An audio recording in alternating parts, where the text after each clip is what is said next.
I've never had an issue with problem gambling, but I believe that this is a really big, important social issue. It's important because it affects an enormous amount of people, irrespective of their position in life. It's a young person's, it can be a challenge for young people, middle-aged people, older people, people with an extraordinary amount of money and people with very, very little money.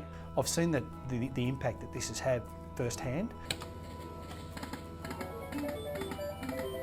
If I draw on my own experiences, when I was playing football, to bet or to gamble, it was very one-dimensional. We had to physically go into a tote, TAB or a casino. And with the introduction of technology, and I work within that industry now in technology, the proliferation of opportunities for people to gamble has grown astronomically. The moment you have a smart device that's able to connect to the internet, that's a potential risk.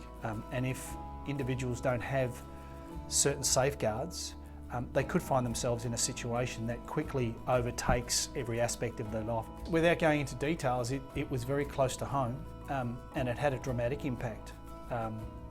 There's a lot of, there's a level of embarrassment.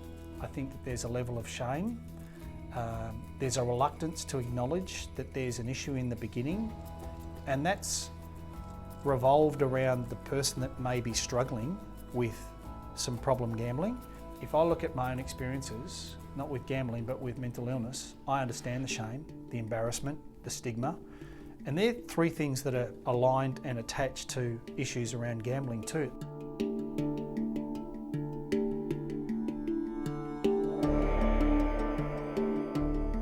I'm all for having a punt. I just think that that's part of what makes this country great. That, you know, having a beer and having a punt and having a good time with your friends. I'm not going to sit here and say don't do that. Any time that I have gone to bet, wherever it may be, at the races or at the casino, my strategy has been simple. I take out an amount of money that I think that I can afford to play with, and that's all it is. I'm just playing with some available cash. If I'm going to bet, I'm going to bet responsibly. The longer you live in denial, or the longer you refuse to accept that there's a problem in your life, the further you are away from getting help. It took me 15 years to turn that around. If someone's in the situation where problem is causing them distress, it is having an impact, both financially, personally, I would encourage them to make a decision today to reach out and ask for help, because the moment you ask for help, it's the first step in actually starting to get your life back under control.